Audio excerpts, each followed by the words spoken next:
I'm paying $19.93, which is a hell of a lot, right? I know. That was the stupidest thing I ever done. I'm actually embarrassed. I mean, we live in tough times, so I feel like an idiot, and my parents would kill me if they knew how much my bills were, because I come from parents that like save everything, have money for savings. However, I built a 2023 Tahoe and my payments were higher than I thought. I thought they were gonna be around $800, but it ended up being $1,100 for my Tahoe. I just have an LT. Car loans continue to be a hot topic. Do you have a car loan? Should you get a car loan? How much is your car loan? And they continue to rise each and every year as inflation continues to go up. Many people would do a lot of things to get the car of their dreams. And some people go into it all not knowing how much they will end up paying. And in today's video, we're going to look at some cases like that, but we're also going to look at some cases where it may be better to just simply get a new car. Because I'm not necessarily anti-car loan, but what I am is anti-bad deal. A lot of people are just having a rough time making the correct decision at that particular moment in time, and they end up in these insanely high interest loans, or they have an insanely high car payment for a car that probably ain't even worth it. My car note is $1,000, and when I posted that video, some people were asking me what kind of car I have, so I'm gonna show you. This is the inside of my girl. She's a 2024 Jeep Wrangler. She's pretty sweet. This is the inside. She's a little messy, but not too messy. The seat's down because I'm in the process of moving, but this is why she's $1,000. This touchscreen is bigger than every other Jeep. My roof also goes all the way back. Like all the way back. Hold on. Like all the way back. And most Jeeps don't do that, except for the 2024 GXE, or what? 4xe Jeeps. She's also hybrid, so she takes electricity and gas. And this is what she looks like on the outside. But the gag is, my car note should have been $700. I just had a terrible car salesman who took advantage of me. So if you're wondering why I started doing the blue page, making the little hot content, it's because I need to afford the lifestyle that I live. I missed a time where people did not feel like they had to go and sell themselves in order to afford a certain lifestyle. Now, I'm going to tell you like this, that Jeep to me ain't worth it at all. But getting back to the point, make sure that you do your research before you step foot inside of these dealerships. Sometimes they do take advantage of you, but sometimes you're not prepared. Maybe she had a bad credit score. That's why it's important to know these things. Maybe you get a pre-approval from your local bank, your local credit union, so you can make sure that you're getting the best deal. I don't care that I have a $700 car note. I don't care, because I'm in this car a lot, right? Think about it. We commute to work, to the gym, to the stores. We're in this car 1-2 hours every day. Best believe that I'm going to drive something that I like and that I'm comfortable in. And I don't care about that Apple CarPlay, whatever everybody's obsessed with. What I care about is that my windows roll up and down, that I don't have any check engine lights, and that my brakes aren't screeching. Because having an unreliable car is inconvenient. Trust me, I've had my handful of cash cars. I've been in hoopties. It was all that I could afford back then. Car troubles were the worst. So yeah, I'll pay my $700 car note. And best believe, yes, I am going to buy the maintenance package because my car needs to be on schedule for its maintenance. And listen, the real flex is buying a nice car cash, right? But we don't all have it like that, but we can afford a little, $700 payment. And I'm cool with that. Y'all are gonna come for me, but y'all have fun on the side of the road. No, I'm just kidding. Now, somebody who drives a Honda Accord whose transmission just went out and had to pay $3,000 in order to get that fixed, which is cheap, by the way, because I knew a guy who knew a guy. I understand when she says you do not want to be the one on side of the road, but I will say this. When it comes to driving an older vehicle, make sure that that brand has a history of being reliable. Also, if you're going to get a new car, make sure that that new car, whatever the payment is not more than you can afford. There's a lot of people trying to get these new fancy cars, keeping up with the Joneses, and they cannot afford those, and they end up getting repoed or something like that. At the end of the day, though, just know new cars can break down as well.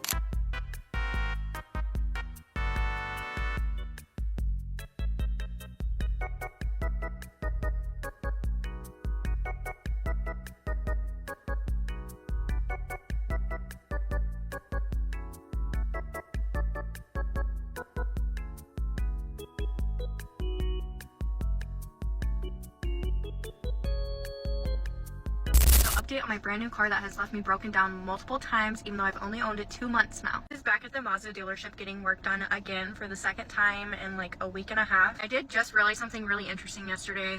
When I first got my car, it had 100 miles on it, which was really weird for a brand new car. It was my third brand new car in a row I've bought, and none of them have ever had that much. But when I asked why, they told me because it's been test driven a lot for some reason. It was used for a lot of test drives, they said. But what I find crazy, and that I just realized yesterday, is that when I got my car, I didn't have any plastic to peel off. You know, when you get a brand new car, you like peel off the plastic off the screen and like where the window thing is and all that. This was my first brand new car that didn't have that. So it makes me kind of feel like maybe somebody had the car before me and returned it. I don't know. Service also mentioned to me when I took my car the other day that it was in there in September, which I bought the car at the end of November. So if it was there in September, I was not the one that took it there. That happened before I bought the car. Made it clear I don't want the car at all anymore. I bought this car. I spent the extra money on a nice, safe, reliable car for my kids. It is my mom's car, so I don't mind spending the extra money for a safe, reliable car. I don't want to have the chance of breaking down at all. It's not something I want to do with children. Manager at Mazda called me today and said that they will not be taking the car back. Other than keeping the car, my only option is to buy another car from them, sell my car back to them, trade my car and whatever, and they'll try to give me the best price for it, which we all know is going to be way under what I just paid 2 months ago. And on top of that, I would lose out on all the money that I've already spent on it. He's trying to assure me that the car is going to run perfectly fine when I get it back next week, but I'm not really sure I believe that, considering that the car's had so many issues, and I just got it back from service 24 hours before it had to go back in service for breaking down. Mazda's TikTok account has reached out to me, but they haven't done anything yet, so I'm not really sure what's supposed to come out of that. Also, I like to ask people when I talk to them on the phone to text me all of the information so that not only can I actually remember and read it again so I can understand it, but I can also let people know, like let my boyfriend know and whoever know. So when he first called me and was going over the whole like, they won't take my car back and my only option is to buy another car and blah blah blah, I asked him to text me all the info and he said yeah, and then he didn't text me, but he ended up calling me again later. So I asked him again to text me all the information, and I said, like, can you just text me all the information so I can pass it to others? And he said, pass it to who? Like, why does it matter who? That's crazy. Anyways, if anybody has any advice or anybody I should get a hold of or anything, or even just what your personal experience with something like this has been, please let me know. Now, this is an unfortunate example of brand new cars that have broken down, and this is something that you see every now and then with a car manufacturer that I think is decently reliable. It seems to me that she just got a lemon. Now, I hate that, and I feel like the manufacturer or the dealership, wherever she bought it from, should do something about it, because clearly something else is going on with that vehicle that they're not letting her know. And when I say that, I'm talking about before she drove it off the lot. And I show this because sometimes you can do everything right on your end and either somebody tries to screw you over or you just had some extremely bad luck. I'm not normally a jealous person, but when I see the videos on TikTok of the girlies, it's like the POV, you chose the 1990 to 2000 whatever, fill in the blank, little crappy car instead of the car payment. I want to get out of my car payment so badly. I don't know how. I pay $700 a month. I had to get the leather and the bucket seats. Like, I did this for what? It's not worth it. Let this be your sign. Take the car without the car payment. The joy I would feel listening to my CDs. By the way, I have CDs. This car, for whatever reason, has a CD player. So, like, I have my CDs. But, like, the joy I would feel listening to my CDs in, like, a 1990 Land Cruiser. Or, like, a 1970 Ford F-250. That's, like, my dream truck. Or like a little Ford Ranger Beater 2002.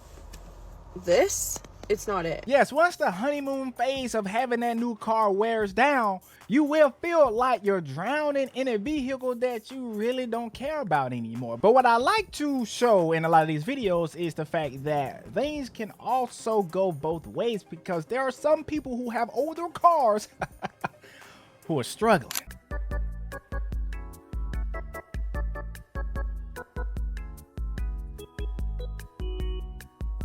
Be like that. There you go. You got it, man. Hey TikTok. I literally Don't tell me. No, no, no. My car? I'm breaking down. Dude. No way, that just happened while I'm driving home. Look at this. This is not real right now. They fixed one thing, but there's still multiple things I need to get done, but they said that I should get home. And now there's nothing wrong with driving an ugly car or an older car. Just know there are things that could happen to that vehicle. I am currently in a similar situation that I have a car that is a little bit older. I have had problems, but the thing about that is I am doing what I need to do to hopefully set myself up to where I can pay for a car cash. But even if I don't go that route though, I want to make sure that if I have to get a car payment for another car, that car payment does not drain my pockets in a way that will stop me from doing the things that I want to do. I just want to tell everybody that it's okay to drive the ugly car, y'all. I drove the ugly car for a long time. That's where a raccoon attacked my trunk. I know the new cars are appealing. I never had a car payment on this vehicle, y'all, and I just bought a car in cash. My husband and I have always been the ones to do. It was very nice to buy a car in cash. Just your reminder that you don't have to be in the fancy car. You don't have to have the car payment.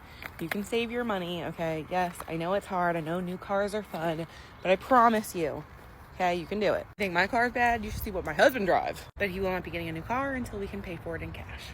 Hope this helps. Bye. Now I know what you're thinking. One, you have to find a car that is reliable enough that will allow you to save what would be your car payment in order to pay for a car in cash. And for two, some people feel like they don't have enough money to save in order to even get that far in the first place. Just know if you can find an older car that is reliable enough to get you from point A to point B, and then just pretend that you have a car payment already, then you will be in the same situation that that young lady is in. But if you do, and I repeat, if you do have to get a car payment, make sure that you do not make the same mistake that this young lady right here made. Hey y'all, so I finally made it up to a point in my life where I set all my bills on auto pay, right? Yay me, I'm excited because I'm like, yeah, I ain't gotta check, I ain't gotta log in here, log in here, log in here. I ain't gotta check here, check there, check here, check here to see if I made sure I pay this, because baby, listen, I will forget. So I got all my bills set up on auto pay, so I don't have to worry about no bills not being paid, right? So something tells me to go check my car because I want to see how much I have paid on it since I had got it like last year, March, April, February, March, somewhere around that time when I had got my BMW X5. So I checked my Capital One, which is, you know, who I got my van through. And I'm like, oh, okay, yeah, okay, we almost halfway there, almost done. But I signed in to check my BMW and it said I only paid $5,000. I'm like, no, I'm being scammed. Because not only am I on auto pay, but I'm paying I'm paying $19.93, which is a hell of a lot, right? I know. That was the stupidest thing I ever done. Now, before I even get into the video, I want to say big ups, congratulations to having your bills and different things like that on auto pay. It's a feeling that a lot of people cannot feel, but it is a good feeling. But two, I will say the first mistake was not knowing this in advance. But anyways, I'm paying $19.93 a month for my BMW X5. And y'all telling me that since last year of March, I only paid $5,000 towards my car? So I'm on chat like, y'all can have this thing back. Because y'all ain't about to scam me no more. I'm not about to pay another year of $19.93 a month. And it seems like it's not going towards nothing but interest. Like, it's not going towards the payment. It's not going to... Listen, I don't know. I don't know. I made it to the point in life where I started making money, and I had a lot of dumb decisions, and I'm still learning, still growing, and I'm learning. Now, I will say we all learning and growing, and we're trying to get the money and trying to get to the bag. The thing about it is, it seems as if she has an extremely high interest rate. And if you know anything about interest rates, you can pay a lot of money on a lot of different things. But if that interest rate is too great, it'll feel like you ain't paid a damn thing. But that was the dumbest mistake ever. But I'm here to tell you, y'all can have that car back. I will willfully bring the car back to the parking lot so y'all can have it. On my mama, on my soul, I'm not even playing. Because how have I had it for damn near, it's been a year now. And you telling me I only paid $5,000? I'm not playing with y'all. I'm on the app with them right now. I'm not playing with y'all. Is y'all crazy? Y'all let me know if y'all check. If y'all make sure y'all checking what y'all checking. I don't know. People be. I didn't know that you could make payments and it only go towards interest, honey. And when I set up auto pay, I thought that it was gonna go to the car payment or whatever, and whatever else it go to automatically. But apparently, I gotta log in and make sure that it's not just going to interest, that it's going towards the car, which don't make sense. If my payment is $19.93, then I would think that it automatically would go to where it needs to go. Yeah, it is going directly to where it needs to go for the bank, and that is that interest. They're gonna collect that before they add anything to the principal. If you want to make a direct payment to principal, I have seen lenders sometimes require letters. You have to write a note, type up a document, and send it, fly it, whatever, right to them before they will even think about putting a payment directly towards the principal. I have seen this multiple times depending on who you're dealing with. But if you have something on auto pay, like for example, I have my student loans on auto pay, and they are going to get that interest before they put it towards the rest. That is how it goes most of the time. Y'all let me know if I'm wrong. I will say that I am wrong. But from what I've seen, auto pay, they're going to get that interest first, and then they'll put a little bit towards the principal. Interest first, and then a little bit towards the principal. I would love to know, what is her interest rate? Because that will tell us what we need to know. Lesson learned. Won't be a dummy no more. Won't spend no foolish money on nothing else. I am learning. I am learning. But moral of the story, y'all can get this thing back. And that's on my soul. So y'all see, I just posted the screenshots, right? Now, she asked me, kindly confirm the reason you are returning the vehicle. I said I have had the car for a full year and it's only showing I paid $5K. I've been paying $19.94, which was wrong, $19.98, for every month for an entire year, and no way I only paid $5K. She said, I totally understand. Kindly note a state required letter may be sent before your vehicle can be picked up. Ma'am, what? This is a scam. So no reasoning at all. Not, oh, sorry, ma'am, I see here you did pay over $11K. Nothing. This man, yeah. Come get it. Bye. I'm done. Signed, sealed, delivered. You can have it. A very expensive lesson indeed, but I do want to say the fact that she was able to even pay that. Would I do that? No, but the fact that she was able to do that tells me that she is at least getting to the money, and she seems as if she will recuperate from this just fine. But I think a lot of us can take a very important lesson from her situation. Make sure you know what you're getting into, for one. For two, make sure that you are checking up on your bills on a month-to-month basis, on a week-to-week, hell, a day-to-day basis in some cases, depending on what type of bill it is, and make sure that you're not being charged unnecessarily. Make sure money is going exactly where you want that money to go, because you will end up in a situation like this where you thought you were paying a certain amount of money towards the principal or towards something, and then you realize that money was simply going somewhere else, and that is a hurtful, a harmful, a sad feeling. But I want to know what you guys think. Comment down below. Are you pro new car? Are you pro whip it out with a old hoopty? What are your thoughts and opinions on all of these videos and the video as a whole? Subscribe to the channel, and until next time, guys, I'll see you in the next one.